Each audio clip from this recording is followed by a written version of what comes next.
Hey everybody, welcome to another edition of Tony T's Tune Talk, available here at the Port Washington Public Library's YouTube channel. I'm your host, Tony Traguardo, and I'm ready to talk tunes. We all remember the classic pop and rock artists who had multiple hits in the 60s, 70s, and 80s. We may even know some interesting facts and stories about them. But what about the many one-hit wonders of that era? In some cases, their songs and their stories are equally as interesting. And in this episode of Tony T's Tune Talk, I'll take a look at some of the most fascinating ones. The song Bend Me, Shape Me, as recorded by the American Breed, was released in late 1967, and it peaked at number 5 on the U.S. Billboard Hot 100 in early 1968.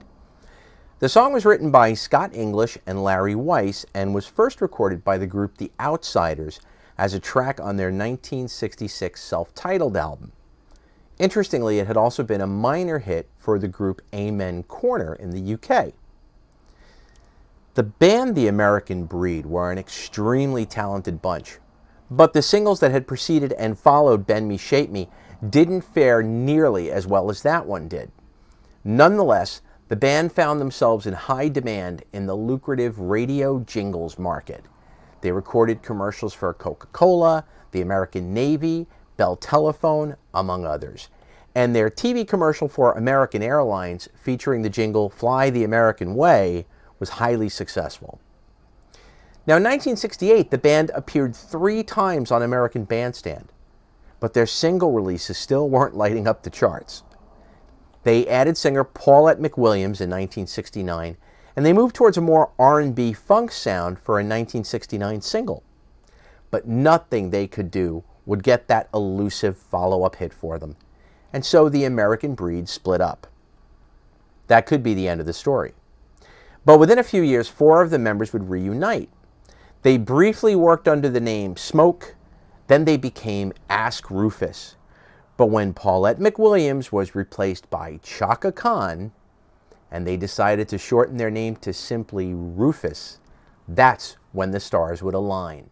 Rufus, the reconfigured American Breed, would score their first U.S. top 10 hit with the song Tell Me Something Good in 1974. On a side note, one of the songwriters of Bend Me, Shape Me, Scott English, went on to write and record a song called Brandy.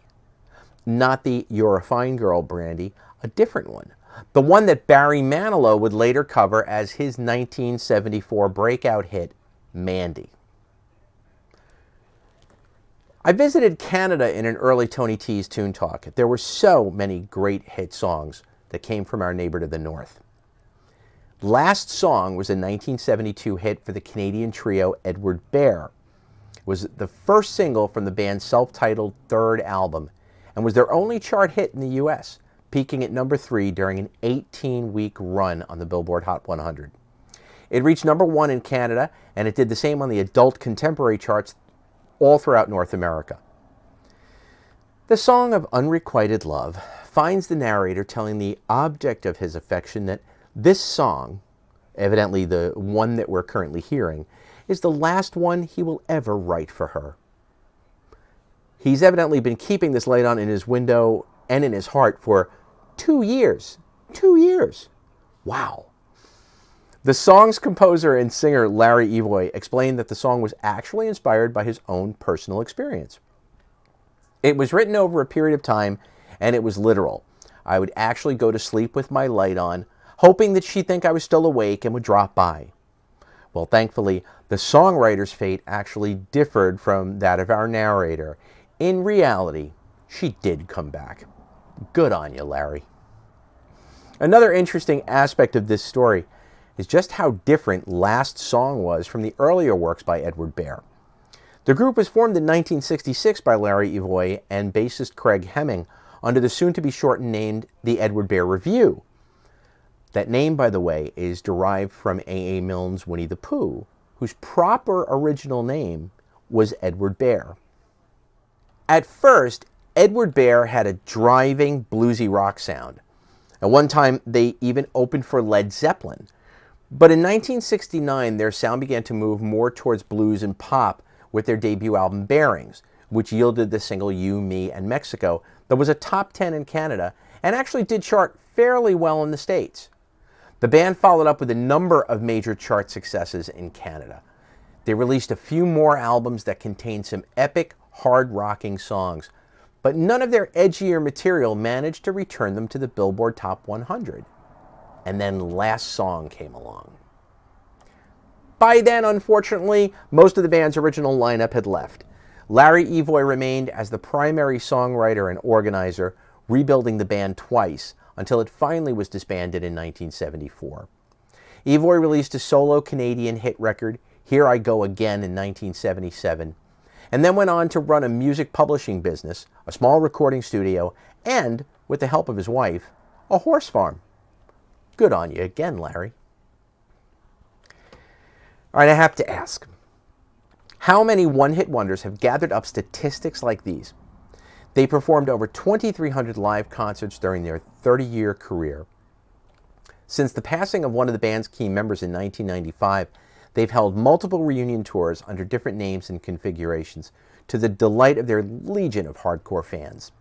They released 13 studio albums between 1966 and 1989, and including many multi-disc collections of complete concert recordings, broken up into a number of different archive series, the band and solo members have released literally hundreds of albums.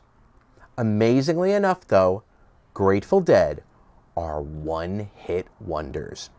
Yup, you heard me. One-hit wonders. My apologies to my fellow Deadheads for having to say that, but it's the truth. When it was released, the Grateful Dead's 1980 album Go to Heaven generally received average to negative responses from critics. Though it was something of a return to the band's roots and had more punchy rock sounds, it was still a rather blatant attempt at going mainstream from a band that had always been considered by their fans and the industry to be, well, essentially hip outsiders. And now they had released an album that some critics had called mushy. Having them appear on the cover in what amounted to Saturday Night Fever-style white suits at a time when the disco versus rock wars were just coming to an end absolutely did not help. Well, the band went back to writing songs, and in 1982 they began debuting the material that would appear on their next album. Incredibly, they would not decide to record those songs in the studio until early in 1987. Since the band had been playing the material for some time, they decided to record the basic tracks for the album in a darkened, empty theater on the stage, with the same lighting that they would use on tour. The idea was to try to capture the feel that they had for the songs as if they were playing them to a live audience. Well, after the critically panned Go to Heaven, which had contained songs that were mostly under a year old before they were recorded, the maturity and the built-in vintage nature of the material on In the Dark was significantly more appreciated by fans and critics.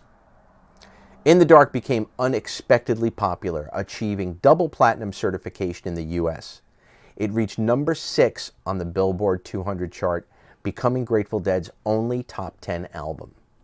The peppy single Touch of Grey, with its positive, repeated refrain of I will get by, I will survive, peaked at number 9 on the Billboard Hot 100. It was the band's only top 40 single, which also became a frequently played music video on MTV, back in a time when MTV, music television, actually played music videos. Wow. We go to Mary Hopkin, an 18-year-old blonde Welsh folk singer who was discovered on a British TV show by superstar supermodel Twiggy. After the young musician was brought to the attention of Paul McCartney, he promptly signed her to the Beatles' new label, Apple Records. In the early 1960s, a fellow named Gene Raskin and his wife Francesca were playing folk music around Greenwich Village in New York, including the White Horse Tavern. Raskin had grown up hearing a lovely Russian folk song whose lyrics were nostalgic reminiscences. He and his wife decided to write new English lyrics for this Russian tune, and then they copyrighted both the music and lyrics in his name. The folk group The Limelighters actually recorded the first version of that American version of the song in 1962. The Raskins were also international performers, and they had played London's Blue Angel Club every year, and they always closed their shows with this Russian song. Paul McCartney frequented the club and, being quite taken with the song, attempted to get several singers or groups that he was acquainted with, including the early Moody Blues, to record a version. Well, after the formation of the Beatles' Apple record label, Paul remembered the song "Those Were the Days," and he decided to produce a recording of the newly discovered singer Mary Hopkin performing it. McCartney later said, "I thought it was very catchy. It had something. It was a good treatment of nostalgia. Hopkin picked it up very easily, as if she'd known it for years." The song was eventually recorded in over 20 languages by many different artists. The single was released as one of the first 4 on the Beatles' new label, on the same day as a little song called "Hey Jude," which became a #1 hit on the UK singles charts. In the United States, Hopkins' recording reached #2 on the Billboard Hot 100, ironically being held out of the top spot for 3 weeks by, you guessed it, "Hey Jude." But it topped the Billboard Easy Listening charts for 6 weeks. The Russian origin of the melody was accentuated by instrumentation that was unusual for a top 10 pop record, including balalaika, clarinet, accordion, tenor banjo, and children's chorus, all of which lent a klezmer-like feel to the song. Mary Hopkin played acoustic guitar on the recording, and Paul McCartney also played acoustic guitar and percussion. Following up that success proved rather difficult for Mary Hopkin, who started to chafe under the sugary sweet image of her that was being put forward.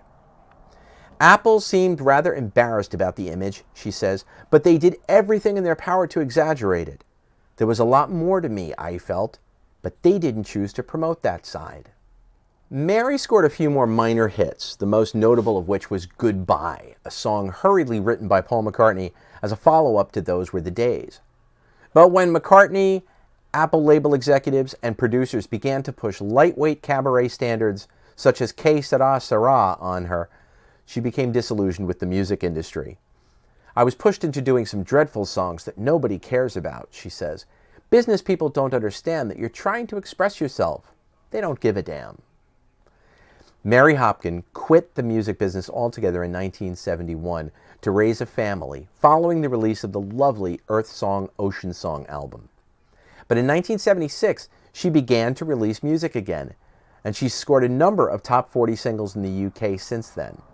She's also released a number of lovely albums, singing in English, French, and her native Welsh, with the most recent being 2013's Painting by Numbers. Over the years, she has performed in musical theater in the UK to the delight of critics and the public. And she's also held the role of lead female vocalist with a number of groups, including an easy listening outfit called Oasis, who released a lovely self-titled album in 1984. Now, we tend to feel sorry for the one-hit wonder, since we're often given the impression that if an artist doesn't consistently make it on the charts, well, they can't possibly be living a musically satisfying life existence. Well, that's not always true, and my final one-hit wonder artist definitely defies that idea. Andrew Gold was an American singer, songwriter, musician, and arranger.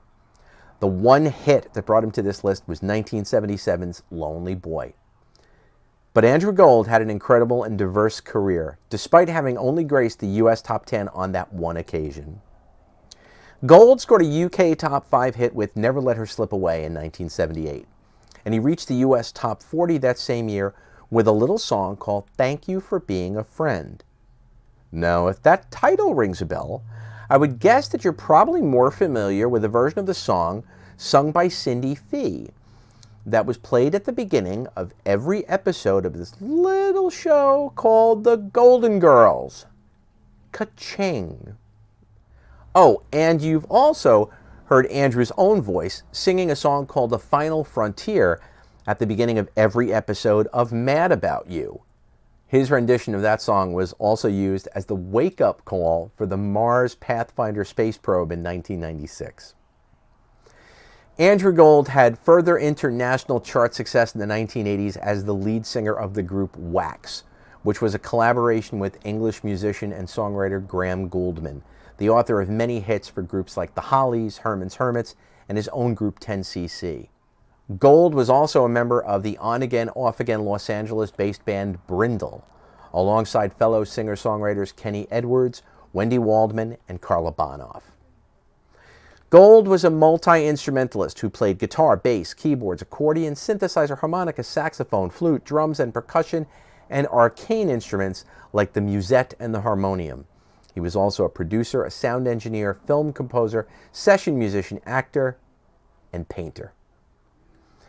Throughout his career, Andrew Gold played and recorded with artists such as Linda Ronstadt, Ringo Starr, Don Henley, the Eagles, James Taylor, Brian Wilson, Roy Orbison, Art Garfunkel, Carly Simon, John Waite, Jennifer Warnes, Jackson Browne, Neil Young, 10cc, America, Trisha Yearwood, Rita Coolidge, Freddie Mercury, Carla Bonoff, Bette Midler, Cher, Vince Gill, and many more.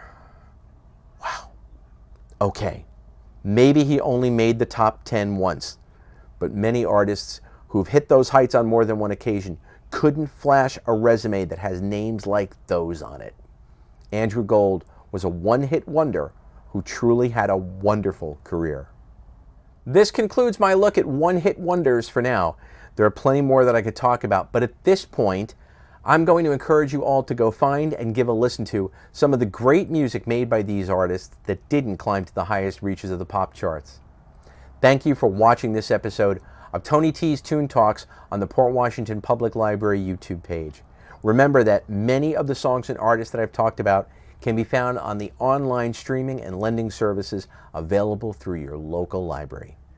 Thanks for watching. Happy listening.